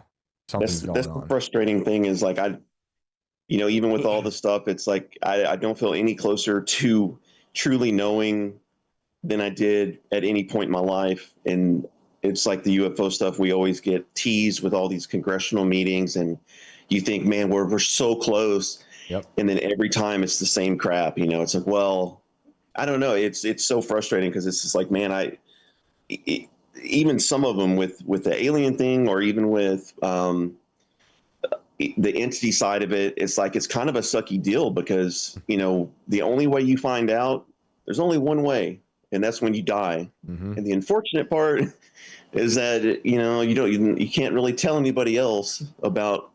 You can't come back and be like, oh my God, it's totally like this, or oh, here's what happens. You die and you come back and you're able to like be a ghost in front of someone, and then that someone goes on a show and tells people about it, and no one believes the story. And the ghost is like, man, it's ridiculous. I tried really hard to That's be like a the ghost in this room right now. I told everybody, I'm like, when I die, I am haunting every mofo that I can. That's what my mother says to me. Every time we fight, she's like, I'm going to haunt you. You're cool. You're getting haunted. Yeah, no, it's amazing. I look, the mysteries, I mean, I have my faith, and I try to be solid in it, but I'm still just a little flawed human being with a big dumb skull, and you know, who knows what. But I think about the mystery is beautiful, and I love this song "Let the Mystery Be" by Iris DeMint, and they used that for the second season of or second or third season of The Leftovers as their intro song. It's such a beautiful song. Okay. And I highly recommend everyone going and listen to that song. Beautiful. It's sort of like a country song, folk song, but let the mystery be. You know, the mystery is maddening and beautiful. And like you said, we'll hopefully figure it out on the other side. But thanks for calling in, man. I appreciate it. Absolutely, man. I appreciate it. Y'all have a good night. Yeah. You too. We have a bunch of people lined up. Yeah, I think some of these are regulars. Okay. I want to do one quick little story before we get to another caller. But before I do that, is AK in that chat by any chance? I don't see him. Okay. I see Jerry, Gian Gordon, Mike Garcia, High Seas Drifter, Wesley Curry, and then S373 and iPhone. Okay, is that the exoplanet we were talking about? Let's TO because AK, if he is out there, maybe he'll try calling in now. Because if you do see his name pop up, let's bring him on. Because this is concerning his neck of the woods. I wanted to just do a quick update about Vance Bolter. Let me find this story. I think I sent it to you, right? Yeah. Yeah. Screen. So, real quick, now I mentioned this on Monday night on IRL. This is because this story is just insane to me. And our buddy, friend of the show, AK Kamara, sent me this morning. This is an update. He's out in Minnesota. So Vance Bolter, for those who don't remember, is the assassin in Minnesota who killed all those people. It was horrible. So I just want to make sure people are updated with this. Vance Bolter indicted in political assassinations. Full confession letter released. Let's just scroll down here. Federal authorities announced a 6-count indictment on Tuesday against Vance Bolter in connection to his planned campaign of stalking and violence that shook Minnesota to its core last month. With it, they released disturbing new details of Bolter's alleged crimes, including his full confession letter addressed to FBI Director Cashman. Bolter is accused of murdering Rep. Melissa Hortman and her husband Mark in the early morning hours of Saturday, June 14th, and shooting Senator John Hoffman and his wife Yvette. This is an insane story, and I feel like it's already been buried. Yeah. This is an insane story. I mean, we're not even talking about the Idaho shootings anymore. There was a shooting at that church on Sunday, I think. 2 women died. And it's not, unfortunately, this is nothing new. I think, obviously political violence is an American tradition, but it's just weird that we don't talk about these things. This is a pretty big one. Right. He is also accused of attempting to shoot the Hoffman's daughter, Hope. I didn't know that part. Vance Bolter planned and carried out a night of terror that shook Minnesota to its core, acting U.S. Attorney Joseph Thompson said Tuesday. He carried out targeted political assassinations, the likes of which have never been seen in Minnesota. We grieve with the Hortman family and continue to pray for the recovery of the Hoffmans. Today, a grand jury indicted Bolter with the most serious of federal charges for these heinous political assassinations. Let me be clear, Bolter will see justice. Will he? Well, I hope. Bolter could face a death penalty for the murders of Mark and Melissa Hortman. This indictment includes a notice of special findings. These special findings are the first step towards seeking the death penalty against the defendant, Vance Bolter. I just got to say right there, I don't agree with the death penalty. I don't like giving the state the power to kill, although I struggle with this because Anthony Fauci's alive. But, it's tough. I believe, my gut is like these people should just rot in prison forever. I really don't like the state doing things like this, but I struggle with it because there are some straight up demons out there, especially the ones that go after children. Anyway, the ultimate decision as to whether to seek the death penalty will not come for several months, Thompson said during a press conference. So now this is interesting stuff. A search warrant written by an FBI agent was also released, which included a confession letter found in a vehicle Bolter abandoned near his home in Green Isle while he was on the run. Remember, this guy was on the run for a bit. In it, he claims to have been trained by U.S. military people off the books and says that Governor Tim Walz wanted him to kill U.S. Senators Amy Klobuchar and Tina Smith. I told Tim I wanted nothing to do with it. This is a quote from there. I told Tim I wanted nothing to do with it, and if he didn't call off that plan, I would go public. He said he would call it hurt my family if I did, and that's parentheses sick, meaning this is all spelled incorrectly. Play ball, Bolter writes, saying that Walz wants to be a senator and doesn't trust Smith to retire as planned. You see the image here of the letter. So crazy person, perhaps, or also maybe trained. I don't know. We've talked about a lot of things where people are trained by military people off the books. I just spent last Friday talking about the assassination attempt on Trump. We still don't know about Thomas Matthew Crooks. He was training, not technically alongside Homeland Security, but he was training at the same shooting range that Homeland Security trains at. Just saying, it's weird. We know there's people out there who have done heinous crimes at the behest of our government, who have been created, constructed, trained by the government. I'm not saying this is the case here. We don't know. This could just be a psychopath. But like everything we've learned about him so far, everything's so weird. It's the fog of war, right? There's a million things about this guy. Nothing really adds up. He's all over the place, doing everything. Security, church. He was part of something that Walz appointed him to. And then all of a sudden, he goes on this killing spree. He then claims that Walz set up a meeting with me and Mel, and they had some people waiting to kill me. I was able to get away by God's mercy, Bolter continues, saying he went back and shot 2 unnamed individuals. If you think I'm making this up, just get on the phone and tell Tim you have a few questions for him, the letter says. Tim is probably scrapping bricks right now because I'm still at large and he knows what I can do. And that I know about where all the buried skeletons are. So I will be shot on sight. You can bet on that, which is not the case. He's in custody. So you guys be the judge. I recommend, if you're interested in this, looking this story up, keeping your eye on it. We got this, the Idaho shooting, the church shooting, so many things, that embassy shooting outside of the Israel embassy shooting out in DC, which was bizarre. We talked about the video on this show with the evidence being dropped on the ground by the shooter. Some random person picked it up and walked away. Like, what was that about? And the video of that part happening with the shooter dropping something and some random person picking up and walking away with it. That video went super viral. It was really bizarre because there was like a split second missing from it. Oh, yeah. That part was so weird to me. That might also remind people of what's going on right now with the Epstein video. Now, at first, there's a minute missing from this video of the jail cell, the hallway. Mm-hmm. Now it's 3 minutes, they say. Also, who knows who's telling the truth? Like, who knows? Straight answer. Right? Because it's like, why am I going to start trusting the newspapers and the magazines and the websites now who have always lied to me? So maybe they're just trying to drive more of a wedge into MAGA and all that stuff. But the whole thing's been so ridiculous. It's hard to know what's true anymore. But it clearly was doctored. We don't know how much is really gone. Tomorrow they're going to say 6 minutes is missing. Or they're going to say, we actually have to stitch all these videos together to make it one thing. But then why did Cash and Dan, or whichever one said, it's a totally legit video with no cuts? You be the judge. That doesn't seem to be the case. I don't know. Very strange. So that's the update I got from Minnesota about that shooting. The political violence is just like, it seems off the rails. January 1st, started off with two terrorist attacks, basically. The Cybertruck blowing up and the guy in New Orleans.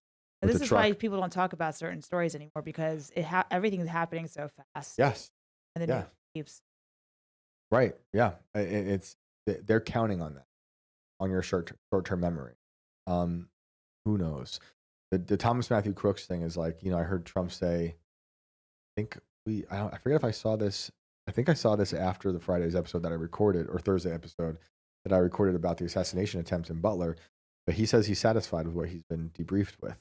I'm like, how are you satisfied with any of this? I don't think we have an answer about the man in the gray suits yet, who's the guy on top of the building, the slope roof building where he was taking pictures or getting pictures from the FBI, from the Secret Service. We don't know anything. I mean, maybe he does. We just don't know. But like, that's one of those things I'd like some transparency on. We need another we need a whistleblower. We do need a whistleblower. A White House whistleblower. We need many whistleblowers. But then who can we trust? Can we trust those whistleblowers? No.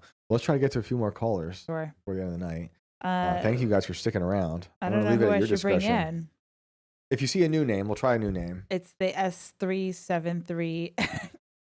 It's one of those stars you can name yourself after. Yeah, exactly. Let's go. Let's try that. Or it's a robot. Hello, number iPhone. Are you with us? Hello. Yes. Hello. What's up? How's it going? Good. How are you?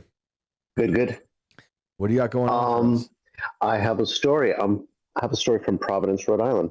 I love Providence, Rhode Island. One of my favorite bands from Providence, Rhode Island, or maybe not Providence, but from Rhode Island. It's a weird place out there. Tell us about it. I went to Rhode Island School of Design, and I've been listening to Tim's show and all your guys, content for many years now. But when you started the show and I heard, the people calling in, I was like, oh my God, I have to tell them about what happened in Providence. Sweet.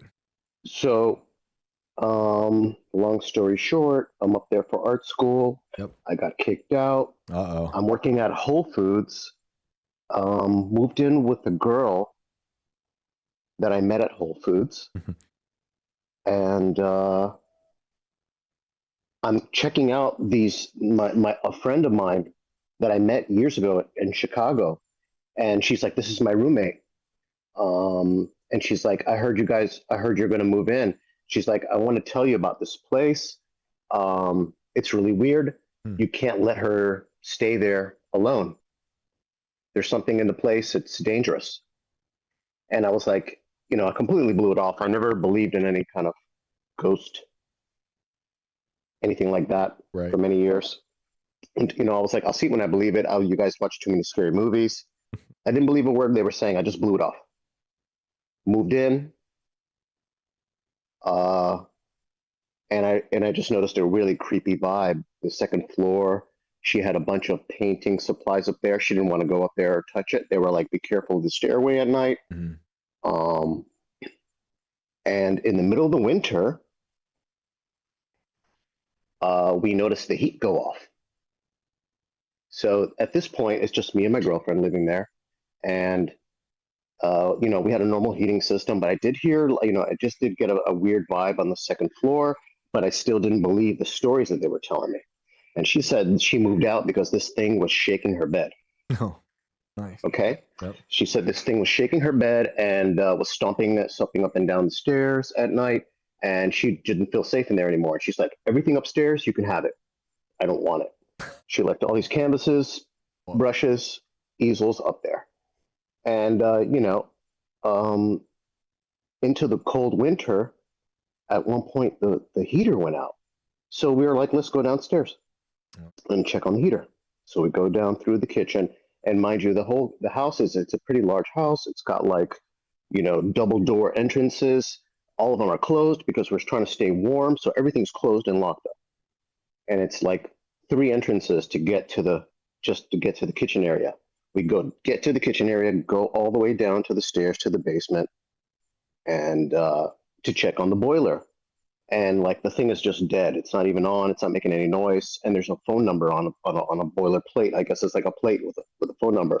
So I pull out my cell phone. I start dialing the number, and all of a sudden we hear loud stomping coming through from the front of the house. Right above us, really loud stomping coming through. Boom, boom, boom, boom, boom, boom, boom, boom, boom, and stop directly above us. And then my girlfriend grabbed my arm and dug her nails into my right arm. And she's like, do you believe me now? Do you believe me now? And that's when I started realizing these guys were not bullshitting. There's something here. Doesn't want us in here. So we started yelling, screaming, hello. No answer. We darted up the stairs. Nobody there. All the doors were closed. Mm-hmm. And that's when I realized they were really serious. And I was like, okay, we're moving out. And we were out of there. We were out of there within a week. We were out of there within 4 days. Wow. And then there's so many weird things that happen in Providence, and it's a really cool place, but it's the first place I've ever experienced anything like this. But the other really scary thing is that the old lady that we paid our rent to, she lived upstairs, and she's a very elderly lady. We helped her take her trash and garbage downstairs. Mm. But I always noticed she had these really bad scratches all over her arms. And I knew she had cats. And but I was like, these scratches do not look like they're from a cat. And she had bandages, and I was like, those are really bad scratches on her arms. And she's like, oh no, it's just my cat. And so once all that stuff happened and I left the place, I was always wondering if that old lady might have been trapped in that place. If that was like her dead husband stomping around in there or something. Right. Oh, that's wild. Yeah. That's fun. But that's 100% real. Yep. Many witnesses, many people, and I didn't believe it until it happened, and so respect to anybody who's experienced it, because I know what it's like. I was one of those people who were like, I'll see it when I believe it. Yeah. Yeah. That's how I was too, and I've had weird similar instances in a house. I'm like, okay, well, I don't know how to explain this, but something happened and everyone's going to think I'm crazy. But I was sober. I was like watching it happen, and I have no idea. So I hear there's no denying there's something there stomping around, angry and wanting us to get out. Yep. That's crazy. Well, I And, appreciate well, the call. I appreciate the phone call, and I love Providence. It's a great place, as weird as it is. Yeah, it's a cool place. It's got a lot of stories. Yes, it does. Cool, man. Well, thank you for that. All right, thank you, Shane. Of course. Shout out to Providence, the great band Daughters. I will always mention them whenever Rhode Island comes up. From Providence, I love them. I have like a three-way tie for favorite band. It's Beach Boys, Kanye, Daughters. Daughters, man. If you guys don't know, they were As the Sunsets, and they became Daughters. Best. They're just the best band. Oh god. Trump talking about Daughters. Oh god. But yeah, amazing. Love that place. Cool. Well, let's try to get another caller in. Okay.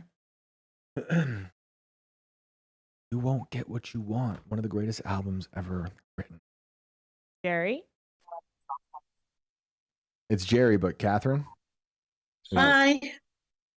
Can you hear me okay? Yes, Catherine. Hey, Catherine, people out there in the world are saying that your accent is fake. What do you say to that?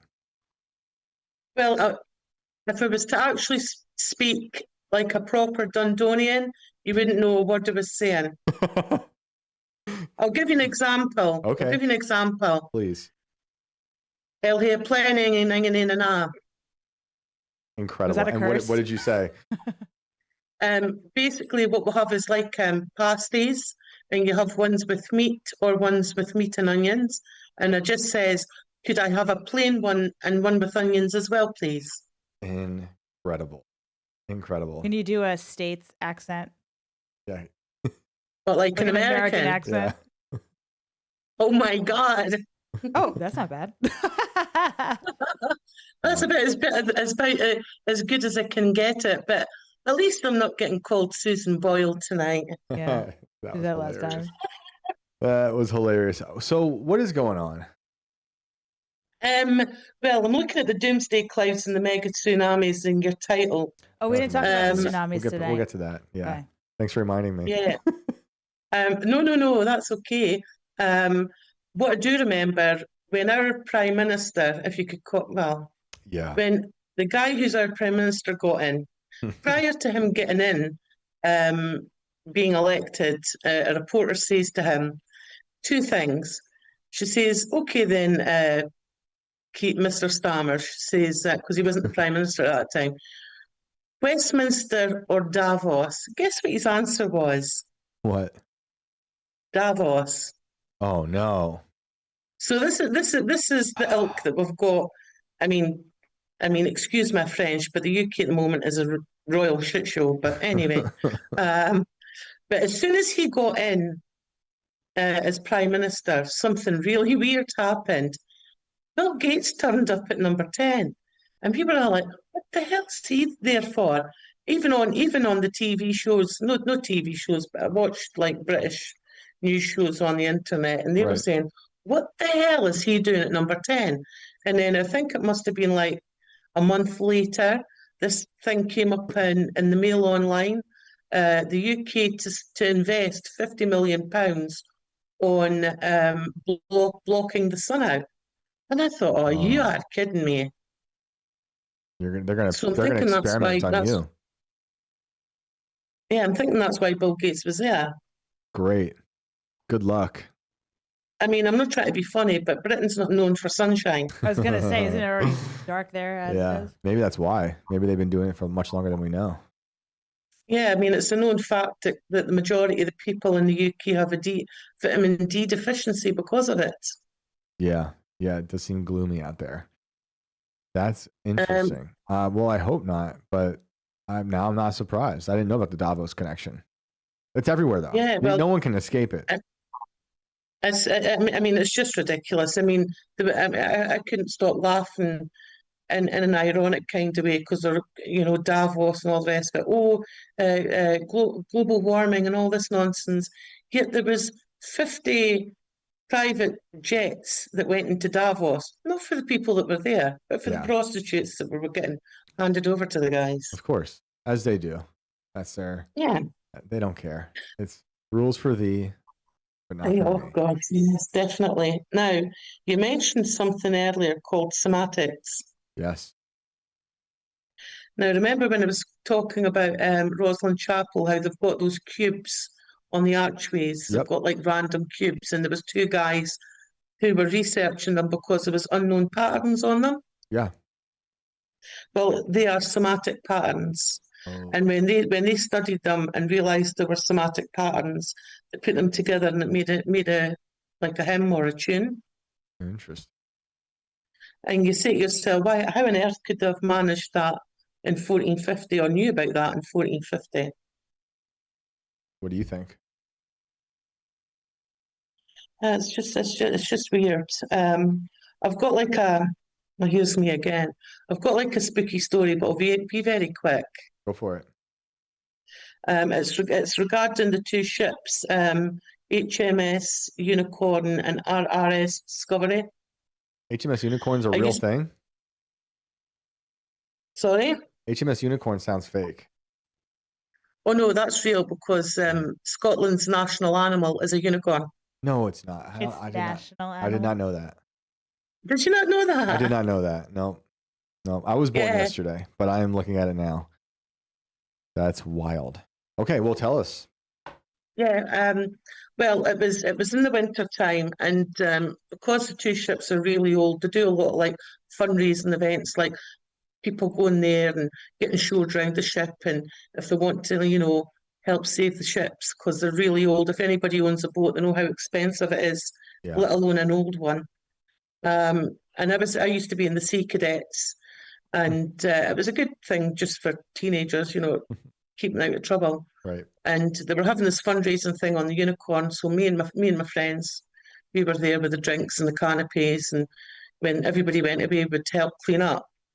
And then we're seeing, how in those places they've got like mannequins dressed up in the uniforms and sort of silly things lying around. Well, they had rats, clay rats lying around, and we had the bright idea of borrowing those rats, putting them in our bags to take them home to frighten our parents or our mothers by putting it in their bed. Oh my goodness. That's a fun so thing. we did that, and we had a laugh, and that was so funny. And so anyway, this was on the Friday. So on the Monday, we were coming down, to sort of sneak onto the Unicorn and put the rats back. And we couldn't because the Unicorn was locked up.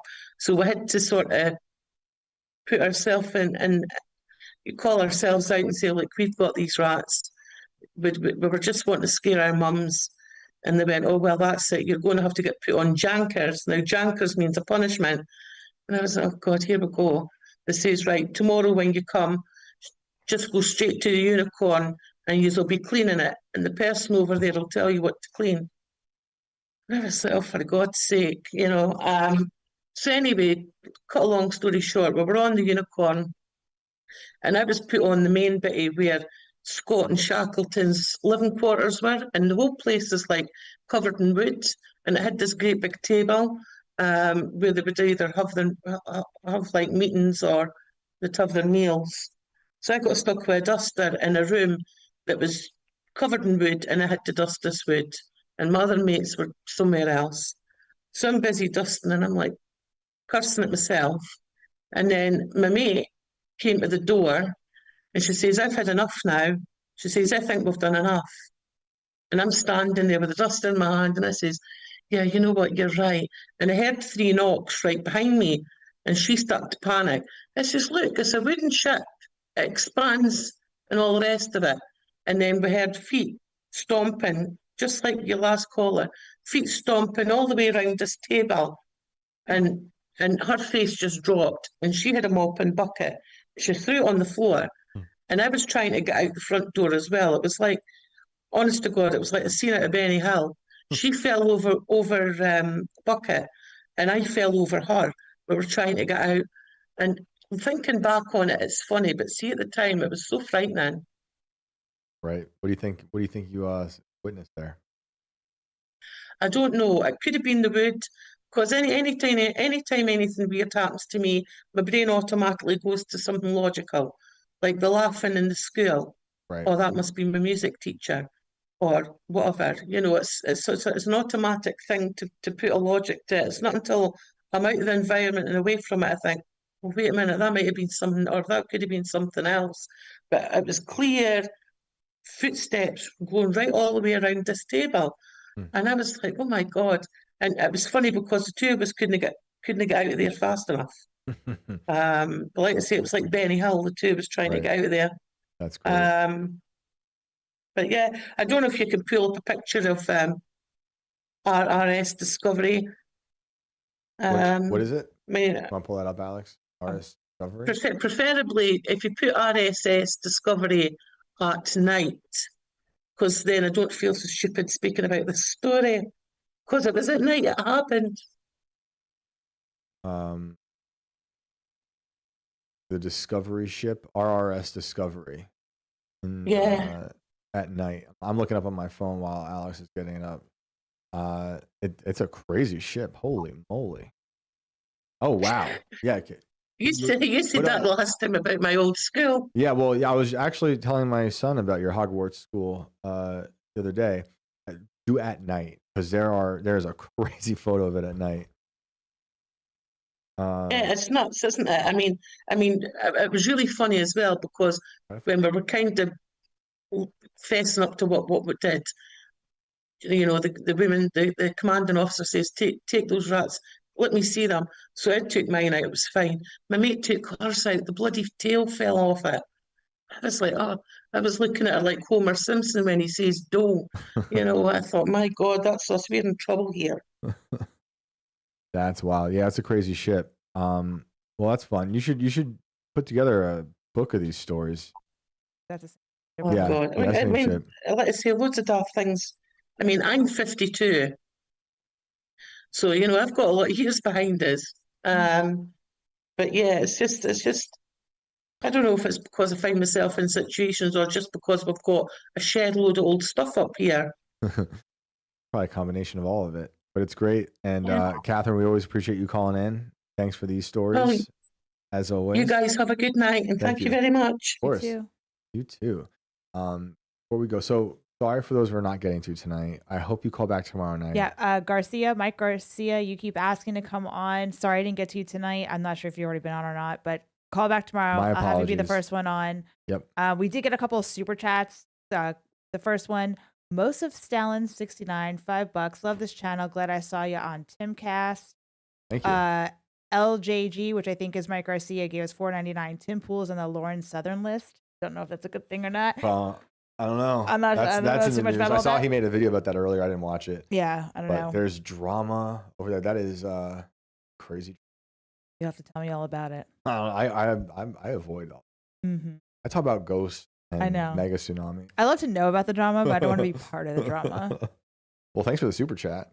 Yeah, thanks for the super chats. Don't yeah. forget to send us your money. Maybe we'll read them like a haunted doll next time. I don't know. No, don't bring any of those damn haunted dolls in this room. The one thing we didn't get to though is the tsunami.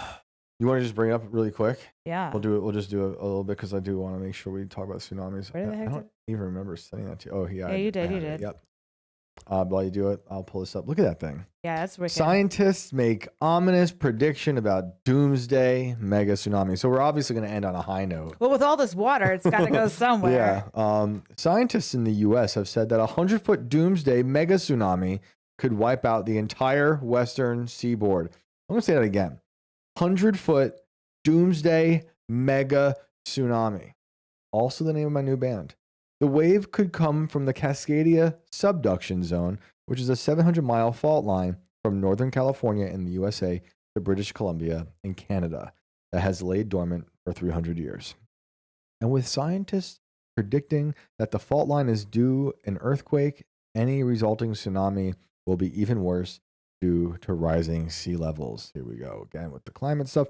With an 8.0 to 9.0 earthquake potentially creating a tsunami that would be 100 feet high. That's huge. Terrifying. Terrifying. That is very terrifying. I take it this is an AI generated tsunami they're showing us here. Yeah. I don't know actually what that is. Or is it a painting? But that's a terrifying image. A tsunami of that magnitude would see 8 feet of the coastline be crushed, wiping out most of the west coast and altering the floodplain for decades, even centuries. This is actually going to be the running mate with Gavin Newsom. when he's running for president. I mean, 2028, can the it mega happen when Earth. there's fires? I don't want either of those. Both those things are Wow. crazy. People are Yeah. saying, bringing back to the rainmaker guy, like, why aren't you making rain for forest fires? Right. And what's his answer? He has said that he can't pinpoint exact locations. Like, it's a wide swath of land that they go after. Sounds but lazy to me. He does hit farmland, right? But then he's also saying he can hit data centers. So he said he can be specific. Pacific. Got tsunamis on the line. Let me just read a little more of this article real quick. The study published in April by the Proceedings of the National Academy of Sciences found that there's a 37% chance of an earthquake happening on this fault line in the next half century, with it being almost guaranteed by 2100. By 2100, when climate-driven sea level rise will compound the hazard, a great earthquake could expand floodplains to all the houses that the Obamas have purchased on those exact coastlines. That didn't say in the article for those listening. More than tripling the flooding exposure of residents, structures, and roads under the high subsidence scenario compared to the 2023 floodplain, the study said. The study's lead author, Tina Dura, told BBC Science Focus that such a tsunami is going to be a very catastrophic event for the U.S. for sure. The tsunami is going to come. It's going to be devastating. These people love the doom. I mean, who knows, though? We've seen crazy tsunamis. The stuff that happened, like, was that India or Japan, or maybe both? The one that took out the nuclear plant. When was the last one? Philippines or something? When was the last bad tsunami? They're like, we are due for one, but it might be 2100. When was? We'll be dead, but our kids be? I can't do the math. No. They get the Neuralink. They're not. They'll be in Mars. Oh, yeah. There's no tsunamis on Mars. No. No, I think there was one recently. I want to get this for the people who are dying for the tsunami news. The last major tsunami to cause widespread devastation, was the 2004 Indian Ocean tsunami, which occurred on December 26, 2004. That was terrifying. Those videos are messed up. It triggered a massive undersea earthquake off the coast. It was triggered by a massive undersea earthquake off the coast of Sumatra, Indonesia. Terrible. They are terrifying. Well, that was fun. Lots of doom. Oh, it made me think of the movie The Impossible. You ever see that? It's like a tsunami. Okay. And Naomi Watts, I think, is in it. Oh, yeah. I think I have seen some of that. Yeah, that's pretty sad. Yeah. I don't like Don't want to get caught in one of those. Well, that was fun. It's great having you back. This is fun. I'll be back tomorrow. Go ahead and like, subscribe, follow, share the show, send us your money, come back tomorrow and see me, and then Brandon will be back Monday. Right. Thank you guys so much for tuning in. I'm still getting used to looking over here now. Appreciate everyone, like Alex said, liking, subscribing, sharing. It's been awesome. You guys are the best. I love this audience. You guys have the best. I get the best messages from you guys. And we love the callers. So for those we didn't get to, I'm sorry again. Please call back tomorrow. And we'll be back at 10 o'clock. You can find me online everywhere at Shane Cashman. And I hope you all have a good night. Later.